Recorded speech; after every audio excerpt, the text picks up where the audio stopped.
Buni yana bir ishlatish tartibi jin sohasiga keladigan bo'lsak, ya'ni jin bilan og'rigan odamlardan bu narsani ayaqtirishlikni aytadigan bo'lsak, odamdagi jinni masalan shunday bir holatlar bo'ladi, jin badani bir yerda turmaydi. Yuragida, qursog'ida, masalan belida, qo'lida, oyog'ida, ko'zda, shunaqa bosh mintaqasida ham turadi jin. Boshga kelib boshni qisib turadi. Mana shu mahalda bu qisni odam ozgina qo'liga to'kib turib, mana bu burnidan dimog'iga bismillah deb tortadigan bo'lsa, bu narsa dimoqqa yopishadi, odamdan beixtiyor tuchkuri keladi, aks uradi. Tuchkuradi. Tuchkurganda Allohning izni bilan mana shu narsa chiqib ketishlik inshaalloh sabab bo'ladi. Jinlar chiqib ketishga sabab bo'ladi. Albatta, shu narsani hidaganda dimoqqa yopishadi va mana shu narsa tuchkurganda inshaalloh chiqib ketishiga ham sabab bo'ladi. Mana undan boshqa holatlarda odam tuchkurganda aks urgan alhamdulillah deymiz. Nima sababdan? Odam aks urganda odamning aksidan kasalliklar chiqib ketadi ekan. Odamning og'zidan bo'lsin, burnidan bo'lsin kasalliklar chiqib ketganligi uchun Alloh hamd bo'lsin senga deymiz ekan. Endi bu narsada albatta bu jindan bir kasallik. Bu ham bir kasallik, inshaalloh albatta kasallik bo'lib ham ketadigan kasallik. Har bir kasallik muolaja qiladigan bo'lsa ketadi. Inshaalloh bu ham ketadigan kasallik. Faqat buni ketishligi Allohga yaqin bo'lishligi bilan va payg'ambarimizga itoat qilishlikdan ketadi. Undan boshqa narsada ketmaydi. Agar bir odam o'qilgani bordida, shu borgan o'qiyotgan odamni kim bo'lishidan qat'iy nazar, endi ko'proq erkak kishi bo'lishligi shart. Ayol kishida bu narsa shifo qo'yilmagan. Chunki ayol kishilarda aksari ko'pi ruqya sohasida bizni shariatda shug'ullanishiga mumkin emas. Chunki ayol kishi iymonan, aqlan, jismonan zaif bo'lganligi uchun erkak kishilar mana nomahram bo'lganligi uchun shu erkak kishilar shunaqa bir domollarga borganda buni haqiqiy ruqyachimi kitobdagi, sunnatdagi yoki bu jin bog'laydigan, jin kirgizadigan odamligini bilishlik uchun ham Qur'on, hadisdan gapirsa olsin. Qur'ondan oyat keltirib, payg'ambarimiz yoki sahobalarda hayotidan aytib, shu narsani tavsiya qilsa olsin. Agar undan boshqa narsa aytiladigan bo'lsa, bu narsani olish kerak emas. Biz ham aytadigan narsamiz mana inshaalloh Qur'on va hadisdan va payg'ambarimiz o'gitlaridan gapimiz tasdiqlansa olsin.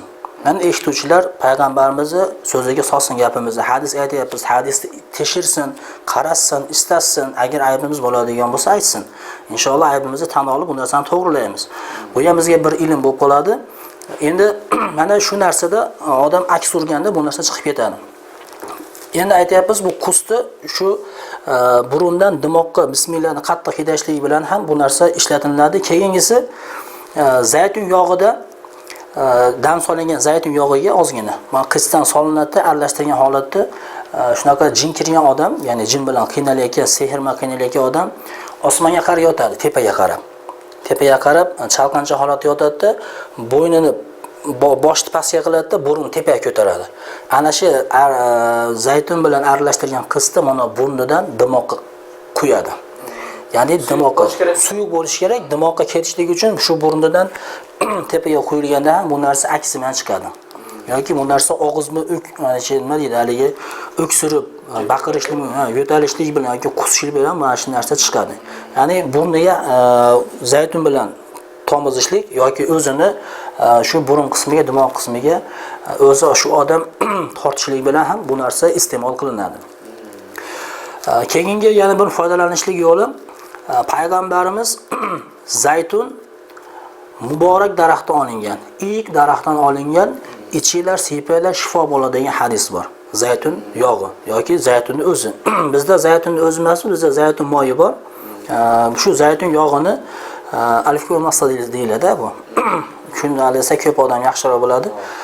Mana shu zaytun yog'ini payg'ambarimiz ichinglar, siypanglar shifo bo'ladi degan. Buni siypashlikda ham endi odamning o'zini, masalan, ba'zi bir odamlarda davlenasi, ya'ni qon bosimi ko'tarilib tushib turadigan odamlar bor.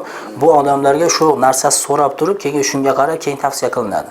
Lekin biz shu narsani agar zaytun yog'i siypashlikka joiz bo'ladigan odamlar bo'ladigan bo'lsa, buni yana bir zaytun bilan ishlatishlik yo'li. Bu zaytun yog'i albatta har qanday bemorga ichganda ham, sepaganda ham shifo bo'ladi inshaalloh.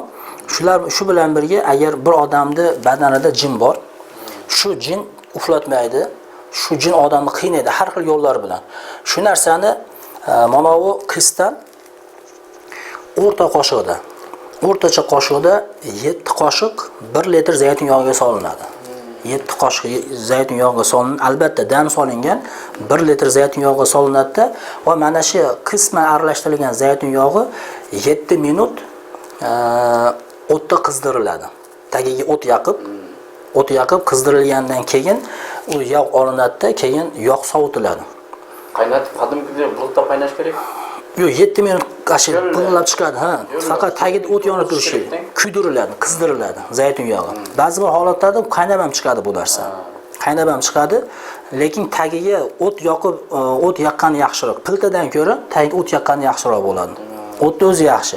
Mana 1 litr zaytun yog'i 7 qoshiq bu kuz qo'shilgandan keyin 7 qoshiqingiz kichkina qoshiq, cho'ng qoshiq. O'rta qoshiqda. Kichkina bo'ladi, kichkina emas, katta bo'ladi, katta emas, o'rta qoshiqda. Endi hammamiz uyimizdagi o'rta qoshiq degan qoshiqni olamiz, shu qoshiqda 7 qoshiq solinadi. Albatta dam solingan zaytun bo'lishi shart. 7 minut shu narsa o'tda qizdirilgandan keyin olib sovitiladi. Sovitilgandan keyin kechki mahal yotardan oldin ashtag'i jin bilan og'riyotgan odam imkon qadar hamma badaniga mana shu zaytun yog'i siypaladi. Hamma badaniga bismillah deb mana shu zaytun yog'i xossatan qorin, qursoq ich qismlariga yedirilib bosib siypaladi. Yaxshilab yedirib bosib siypaladida ruqiy oyatlari qo'yiladi, ertamangacha shu odam yotadi shu narsani eshitib. Buni qilgan odam, buni foydalangan odam u holatda nima bo'lishini o'zi biladi. Eng avvalo Alloh, so'ngra o'zi biladi. Bunda bu odamni qiynayotgan jin ana shu mahali shu odamga bilinadi. Masalan, qiziydi, o't singar yonadi. Hamma har xil bo'ladi bu narsada. Buni anaqa aytadigan bo'lsak, bunda bu holatda hamma odam har xil bo'ladi. Aytadigan bo'lsak gap uzayib ketadi. Shu odam ertamangacha sabr qilib yotadi. Ertaman turgandan keyin sidr bargi solingan, dam solingan suvga ina cho'miladi. Cho'milganda ham charaga cho'milib bir chekaga to'kib qo'ysa yaxshiroq bo'ladi. Mana shu holatda 3 kun yoki 5 kun qilinishi mumkin. Ya'ni mana shu qisda zaytun yog'ini aralashtirib, damlar keshinda qiynalsa qanday qilish kerak bu odamlar? O'shani sifat turib yotgandan keyin keshinda qiynalsa bo'lsa. Ana shuning uchun biz hozir yana mana shu bu zaytun bilan sipalayotgandan keyin albatta oldida bir qo'riqchodan bo'lish kerak. Uni tutish kerak degan? Ashada qarab turish kerak.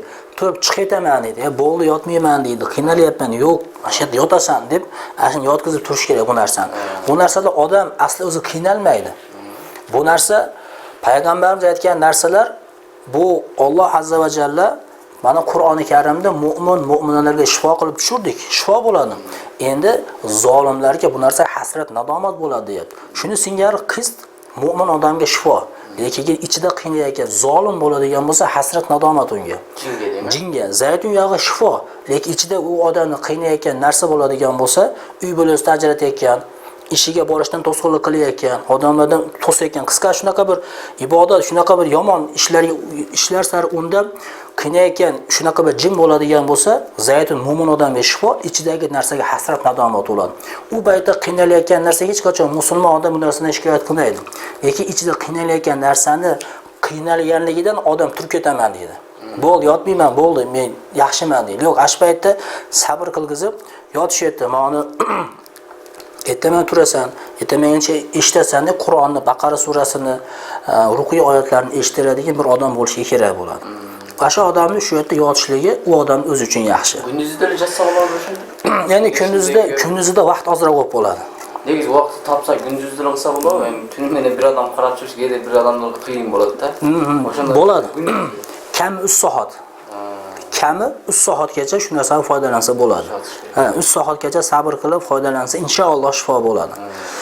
Mana inshaalloh shu bilan ichishlik tartibini, keyin burunga tomizishlik, og'izga solishlik, undan tashqari siypashlik tartibini ham aytib o'tdik.